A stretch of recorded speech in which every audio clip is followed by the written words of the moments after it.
Saúdo a amada igreja com a santa e gloriosa paz do Senhor Jesus. Amém? Amém.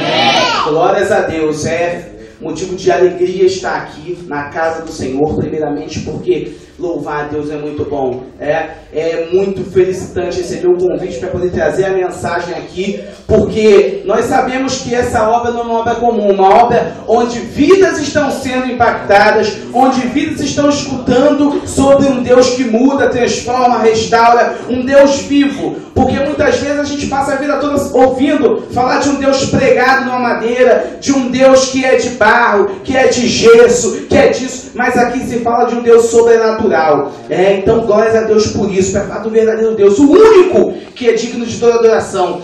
E também estou feliz hoje porque hoje eu completo 3 meses de casamento com a minha esposa Regiane, e é motivo de felicidade, porque hoje sou um homem mais feliz do que era, a partir do momento que a conheci, que nos casamos. Então hoje completo 3 meses da minha vitória, graças a Deus. Regiane, eu te amo, você é a mulher da minha vida, e glória a Deus por isso.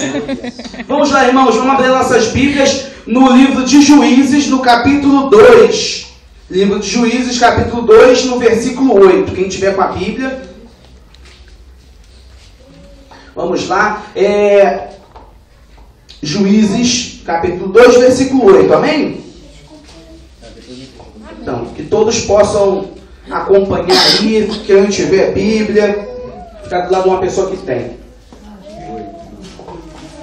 Juízes, capítulo número 8. No capítulo 2, desculpa, no versículo 8.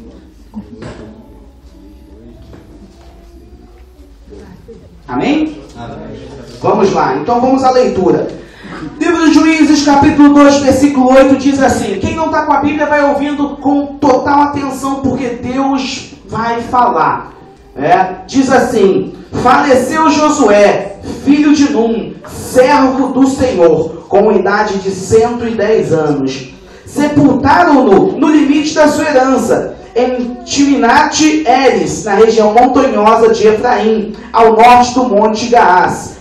Foi também consagrada a seus pais toda aquela geração.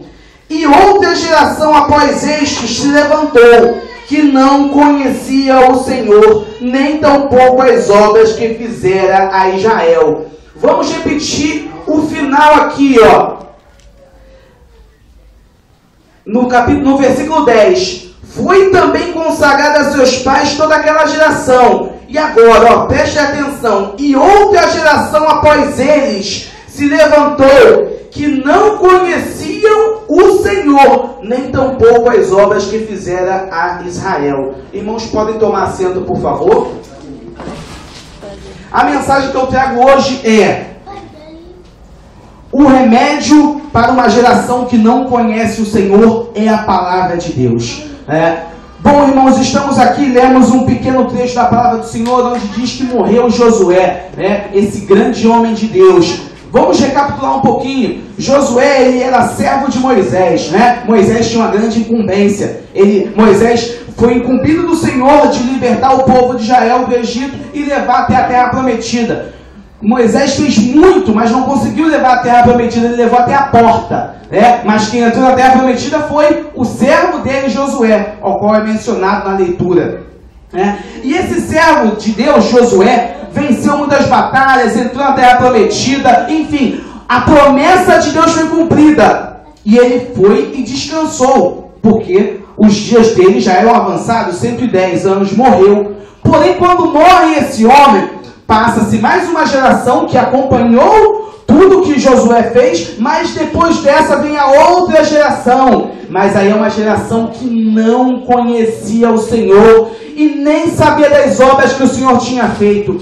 Irmãos, eu trago para vocês hoje o pensamento. É bom que tenham jovens aqui, que tenham pessoas mais experimentadas, para que possa pegar esse conhecimento e levar. Porque é isso que muda, que transforma. É a palavra e é o conhecimento. Quando a gente fica atento a ela. Essa geração que se levantou, que não conhece o Senhor, naquele tempo, é semelhante à nossa. Hoje nós temos uma geração que não conhece o Senhor e tampouco os seus feitos. Aí a gente pensa, Mas que geração é essa? É só a gente descer a rua, é só a gente sair, dar uma passeada que a gente vai ver pelas atitudes, pelo comportamento, uma geração que não conhece o Senhor, né? E muito menos sabe das benfeitorias, porque se soubesse, iam se comportar diferente, iam agir diferente, iam pensar diferente. E você vê de conversar que é uma geração que não conhece o Senhor, porque quem realmente conhece o Senhor tem uma mudança. Você para de fazer o que é errado e começa a fazer o que é certo, porque você passa a conhecer o que o Senhor fez, conhecer as maravilhas.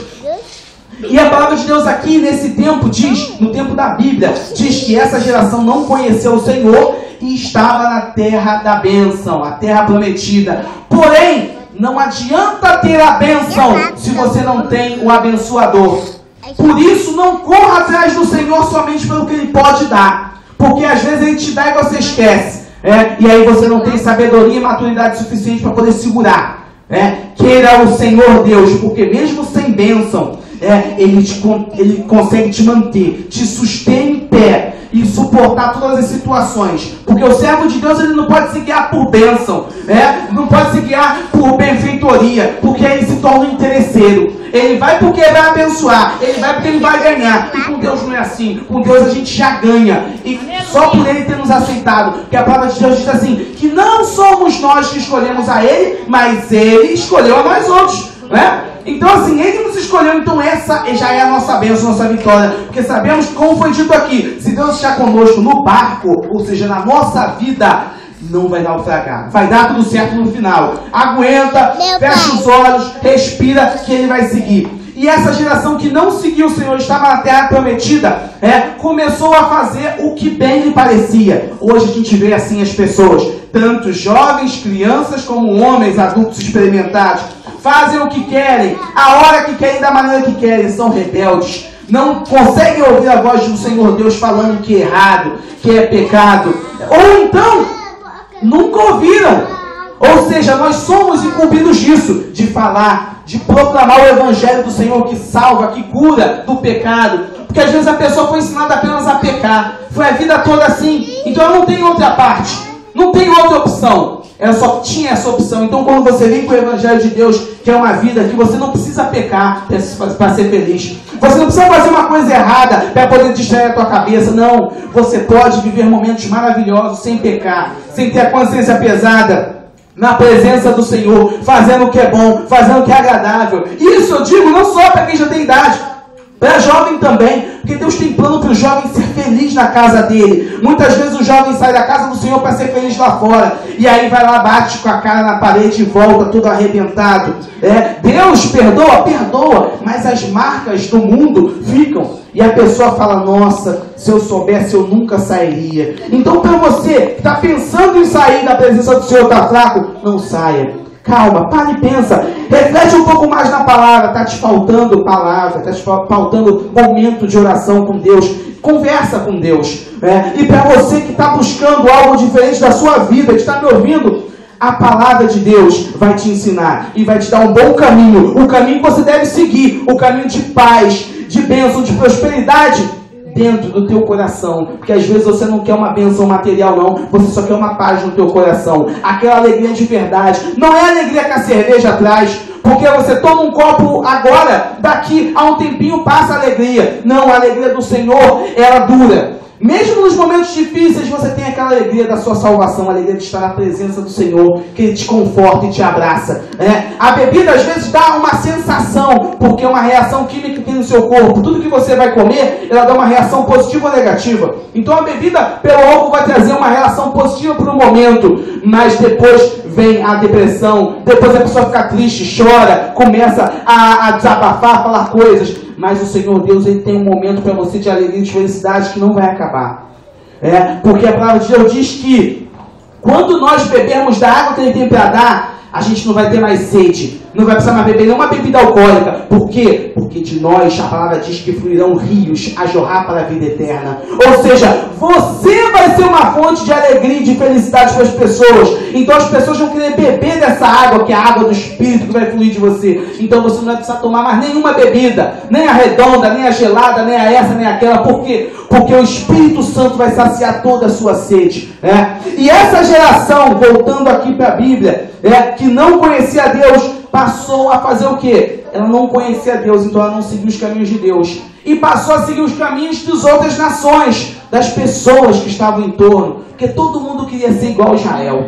Por quê? Porque Israel era a queridinha do Senhor. Era a nação que Deus amava, que Deus escolheu. E as outras nações ficavam com inveja. Por que Deus escolheu essa nação? Era a única nação que adorava só um Deus. As outras nações adoravam vários deuses. E quando Israel para de adorar o seu Deus, que é a única coisa que mantinha ela de pé, ela se torna igual às outras nações. E até piores, porque elas conheciam. E começaram a adorar outros deuses. Hoje a gente vê assim, a gente começa a adorar a outras coisas, começa a adorar o trabalho, adorar o dinheiro, adorar pessoas, adorar até artistas gospel, porque a verdade diz sim, que o cantor, aquele cara que louva, ele tem que fazer com que você sinta a Deus, não sinta ele. Se ele faz você sentir apenas ele não está louvando ao Senhor, ele está roubando ou tentando roubar a glória de Deus. E isso é um pecado muito grande. Porque Lúcifer caiu por isso, porque tentou roubar a glória de Deus. Então nós temos que adorar ao Senhor. E essa nação, que o texto diz, parou de adorar o Senhor e foi adorar outras coisas. E começou a fazer coisas erradas, fazer os comportamentos, as atitudes das outras nações. Ou seja, a se prostituir, a fazer coisas erradas, a pecar contra o Senhor. E Deus fez o quê? Então tá, vou tirar minha mão e vocês vão ver. Deus tirou a mão de proteção de sobre Israel. Israel foi abatido pelos inimigos. Acabou sendo escravo do inimigo. Acabou tendo que sofrer a escravidão, o chicote, a perseguição. Por quê? Porque abandonaram o Senhor Deus. E muitas vezes acontece isso com nossas pessoas conhecidas, as pessoas que nós amamos. Elas esquecem do seu Criador e acabam sofrendo chicote. Acabam sendo perseguidas, acabam sendo escravizadas pelo vício, pelos amores, pelas paixões, pelas drogas, por relacionamentos que não condizem com o que Deus quer. Então Deus quer isso para os jovens, as crianças, quer para os mais experimentados. Não abandonem o Senhor Deus. Por quê? Não é um castigo não, é porque quando estamos na presença do Senhor, Ele nos instrui para o caminho correto. E se tivermos a humildade, chegaremos ao local correto, que é o que? A salvação. Porque o homem pode trilhar o caminho, mas se ele trilhar sob a direção de Deus, a vitória é certa. E a palavra de Deus diz que essa nação derrotada foi abatida pelos midianitas. E esses midianitas, eles faziam arruaça. Toda vez que o povo de Israel tentava plantar, porque eles viviam, eles se alimentavam do que eles plantavam. Toda vez que eles iam plantar alguma coisa, plantavam trigo, plantavam aquilo, vinha o bando dos midianitas, entravam, invadiam e pegavam tudo. Imagina, a gente está aqui, nós temos uma comunidade aqui, a gente planta para a gente colher. Aí a gente pensa, daqui a 2 semanas vai vir um arroz, vai nascer o feijão, a gente vai fazer isso, vai fazer aquilo. Quando chega na hora da colheita, vem um outro povo aqui, invade, rouba tudo que a gente tem para comer, a gente fica com fome. Imagina o sentimento. E agora? O que eu vou comer? Era isso que o povo pensava. E agora? Sabe por quê? Porque eles foram desobedientes ao Senhor. E Deus não protegeu mais. E eles começaram a chorar e a clamar a Deus: Senhor, perdoa o nosso pecado, perdoa. E Deus, como tem um coração bom, nosso Deus, Ele não é ruim, Ele é amor.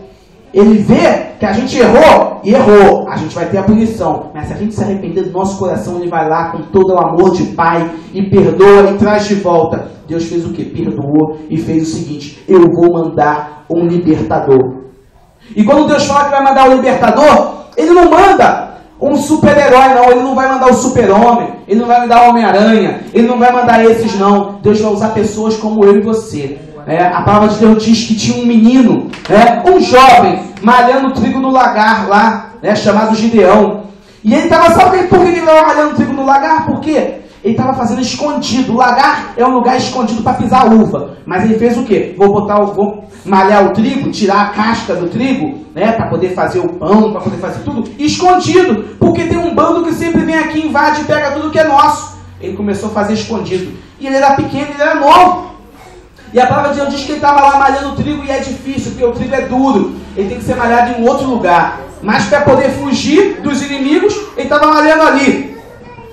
Deus olhou e falou e viu um menino se esforçando para poder colocar comida em casa. Deus olhou e o coração de Deus logo se tocou e falou assim, nossa, que lindo. Eu imagino Deus falando, que bonito ver esse menino. Ele não vai conseguir colocar comida em casa total o suficiente, mas ele está se esforçando para fazer a parte dele. E Deus falou assim, já sei, encontrei o meu libertador. Vou usar esse menino aí para poder libertar, porque esse menino é valente. E aí Deus manda um anjo lá e falar com o menino. O menino está lá malhando trigo no lagar.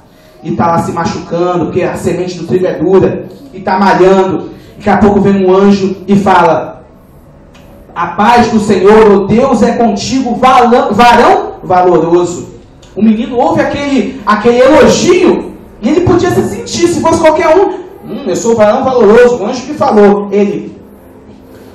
Aí o menino olhou e levantou, olhou para a cara do anjo e falou, se o Senhor é comigo, o que é feito das promessas dele? Ou seja, Deus ele quer pessoas assim, que conheçam as promessas dele para poder reivindicar. Como é que se conhece as promessas de Deus? Aqui é na Bíblia. Você não vai conhecer as promessas de Deus assistindo televisão. Você não vai conhecer as promessas de Deus na novela. Você não vai ver as promessas de Deus nas esquinas batendo papo. Não vai. É sentando, lendo a palavra do Senhor. E esse menino que conhecia as palavras de Deus falou para o anjo. E o que são feitos então das promessas que eu leio e acredito? Ele lia e acreditava, porque ele reivindicou. A gente só vai cobrar alguma coisa que a gente acredita que é nossa, né? Suponha, se eu estou devendo R$50 para o Luan vai me cobrar porque sabe que eu estou devendo para ele. Então ele falou assim, o que está escrito aqui é promessa. Então é para mim. Então quando o anjo falou para ele, o Senhor é contigo, varão valoroso. Ele falou assim, então o que é feito das promessas? E o anjo falou para ele, olha, vai nessa tua força, porque você vai livrar o teu povo de Israel da mão dos inimigos, dos midianitas, que invadem e roubam tudo. E ele falou assim, mas então me dá uma prova disso. Me dá uma prova disso. Ou seja, ele queria a certeza. Era um homem, já um menino, mas já tinha uma personalidade forte. A personalidade que Deus quer. Deus não quer servo de Deus frouxo. Deus não quer servo de Deus que não sei se é, não sei se não é. Não, Deus quer decisão. Quando a pessoa tem decisão, Deus age. Ele usa a mão dessa pessoa para fazer. Mas se não tiver decisão, não adianta. Às vezes, uma pessoa conta uma mentira pra gente, mas com tanta certeza que a gente acredita. Mas às vezes o servo do Senhor vai falar a palavra do Senhor, fala com vergonha, porque Deus vai abençoar. Ninguém acredita. Ele está falando a verdade. Mas se ele não fala com convicção, quem vai acreditar? Né? Deus vai abençoar, mas ele vai ser no tempo. Não é. Deus vai abençoar. Ou abençoa ou não abençoa. É Deus ou não é? Ou é o Senhor ou é Baal. Então Deus quer pessoa de decisão. E olha que ele estava falando com um menino. Ele não estava falando com um rapaz, um homem experimentado, um pastor, uma pessoa que tem doutorado, mestrado. Não, ele falou com um menino que estava malhando trigo. E o menino ainda falou, mas eu sou o menor da minha casa. A Bíblia fala, lá no livro de Juízes, no capítulo 6, depois que vocês quiserem ler em casa, tá? Capítulo 6, a partir do versículo 11. Eu sou o menor da minha casa, né? Minha família é a menor da tribo de Manassés, que já era uma tribo pequena. Ele falou assim, poxa, mas eu sou pequeno do menor, né? Mas Deus falou assim, não, é você mesmo que eu quero. Porque de todos os homens aí do povo de Israel, só tem frouxo. Só tem homens que gostam de se prostituir, de beber, de fazer coisas erradas. Mas você não está aqui trabalhando. Ele era o menor da casa dele, mas era o único que estava trabalhando para botar comida dentro de casa. Onde estava o pai dele? Devia estar com medo do povo que invadia e roubava tudo. Os irmãos dele também. Ou seja, às vezes o medo vem para que a gente possa ter atenção, não para nos travar. O medo travou toda a nação de Israel, menos o menino. O menino superou o medo. Ele não tinha medo? Não tinha medo. A gente tem que sentir medo, mas a gente tem que superar o medo. Né? Ele superou o medo e botou comida dentro de casa e falou assim, aí Deus falou, esse sim vai ser o meu juiz, porque como ele está cuidando da casa dele, ele vai cuidar da minha casa, que é a nação de Israel. Deus pegou esse menino depois juntou mais 10 colegas dele. Olha só como é que ele conseguiu evangelizar. E pegou esses 10 colegas dele, quebrou uma estátua que todo mundo adorava. Deus odeia adoração a outros deuses. Quebrou essa estátua de madrugada. Vamos lá, vamos quebrar aquela estátua. Quebrou a estátua lá e colocou a estátua de madeira como se fosse a lenha para uma fogueira. E em cima dessa lenha ele fez um sacrifício ao Senhor. Ou seja, ele mostrou que o que todo mundo adora, que é mentira, né, para ele não é nada, porque o que serve é adorar o Senhor Deus. E depois, para você ver como é que é a questão de ganhar almas, ele conseguiu 10. Logo depois a gente vê que ele consegue muitos homens. Muitos, porque a palavra de Deus diz que o Espírito de Deus se apodera dele. De um menino, eu não estou falando de um homem, se apodera e ele faz uma aclamação. Ele chama todo mundo. Ele fala para todas as nações de Israel: mande homens para cá para a gente poder pelejar contra o nosso inimigo. E vem muitos. E vem homens de muitos lugares. Ou seja, ele conseguiu colocar coragem nos homens que tinham medo. Porque estava todo mundo escondido. A palavra de Deus diz que quando os midianitas entravam, eles se escondiam em covas, se escondiam dentro de casa, porque era um povo terrível. E depois o menino chama e todo mundo vem. Como é que pode isso? É o Espírito Santo de Deus que transforma. E o que falta para essa nação, para esse povo, é o quê? É alguém com conhecimento da palavra, que creia na palavra e que motive outras pessoas. Porque a palavra de Deus é passada assim, é de um amigo para outro amigo. Antigamente não tinha Bíblia. Como é que todo mundo conhecia? Era no boca a boca. Sentava e conversava na hora do almoço, na hora da janta, no bate-papo, era a palavra de Deus e todo mundo ia aprendendo. Não precisava ler. Às vezes a pessoa não sabia ler, mas ouvia e gravava as histórias. E esse menino consegue trazer muitas pessoas. Aí Deus olha e fala assim: bom trabalho, hein? Mas Deus pensou: nossa, se o povo de Israel ganhar essa batalha contra o inimigo, com tanta gente, eles não vão dar glória para mim. Eles vão falar que a vitória foi deles, porque eles eram fortes. Aí Deus falou assim: Gideão, pega desses homens aí e separa aí 300. Aí Gideão como? Ele, ó, os medrosos, os tímidos, manda todo mundo para casa. Então Gideão chegou: gente, quem é medroso aí? Levantaram a mão. Quem é tímido? Então todo mundo dispensado, pode voltar para casa, pode ver televisão, bater um papo, passear, pode ir lá. Deixa a batalha aqui com o pessoal. Né? Então dentro desse filtro sobraram os 300 homens valentes, com o perfil que Deus queria. Então não tem quantidade para Deus, é qualidade. Quando você tem o que Deus quer, coração sincero, coração aberto para aprender, o Senhor Deus ele faz maravilhas. Eram 300, e a palavra de Deus diz aqui que eram muitos homens. Era muito mais de 100 mil homens contra eles. Mas Deus dá a estratégia correta.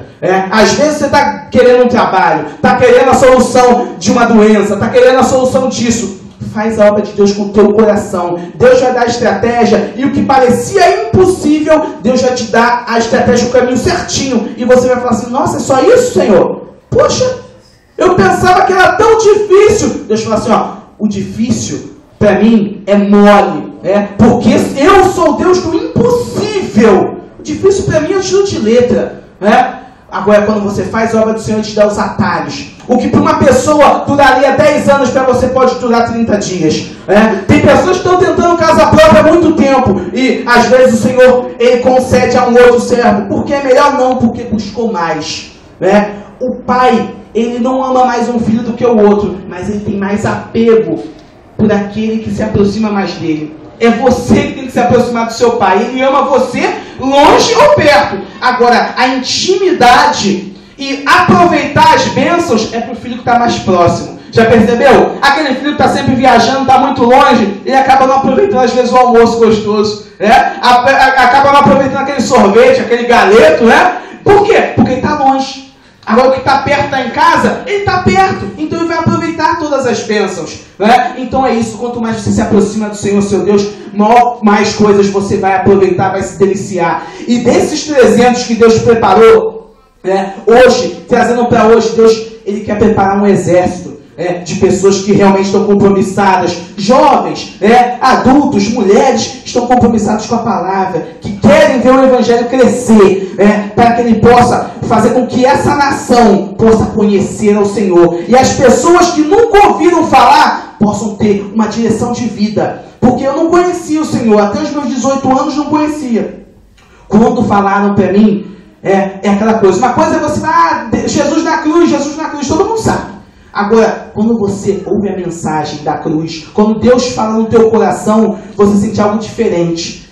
Queima e você quer saber mais, você quer buscar mais, você quer ouvir mais palavras e louvores, porque aquilo te faz bem. Faz você sair de onde você está e você chega ao céu, se você fechar os olhos. Então é isso que Deus quer fazer. Se você sente isso, faça com que outras pessoas também sintam. Passe, não tenham vergonha, porque o Evangelho é assim, quanto mais você dá, mais você tem. Mais você dá, mais você tem. Você nunca perde. Porque quanto mais você fala, mais você aprende, mais você evangeliza e mais Deus te abençoa. Deus abençoou esses 300 e eles venceram os homens sem levantar uma espada. Deus deu uma estratégia tão grande que eles tinham numa mão um cântaro, na outra e dentro colocaram tochas. Gideão falou: quando for o momento eu vou gritar e vocês vão quebrar esses cântaros. Era de noite. Quando eles quebraram aquele jarro que tinha fogo dentro, para os inimigos, eles viram só tochas de fogo. E parecia que o exército de Israel tinha como se fosse a cabeça com fogo, porque estava longe. E eles tinham uma historinha lá nos midianitas que tinha um exército de fantasmas que matavam os homens na guerra. E quando eles viram o povo de Israel semelhante à historinha que eles conheciam desde criança, eles começaram a ficar loucos. E a palavra de Deus diz que a espada do Senhor matou todos eles. E os que sobraram, Gideão com seus 300 correram atrás e dizimaram. Ou seja, Deus vai dar a vitória. Você vai sair dessa situação que te oprime quando você se colocar na presença do Senhor, buscar o conhecimento da palavra do Senhor e tomar atitude de servo de Deus para vencer essa nação, esse momento de um povo que não conhece ao Senhor, um povo que não reconhece ao Senhor. Porque se fizermos um culto, tem gente pouquinha, mas se fizermos um baile, tem 20 vezes mais. Por quê? Porque não valorizam, não conhecem ao Senhor. Não tenha raiva. Vamos evangelizar essas pessoas, que pode ser que diminua. Aumente o número das pessoas que vão para o culto, e diminua as pessoas que não conhecem o Senhor, que não querem um compromisso com Ele. Ou até zere, porque nosso Deus pode fazer muito mais. Então, busque isso, que nós possamos ser reconhecidos não como a nação que não conhece o Senhor, mas a nação que conhece e fala o nome do Senhor, que prega o nome do Senhor, que prega que Jesus salva, cura, liberta, como foi dito aqui. E eu agradeço a oportunidade em nome santo do Senhor Jesus.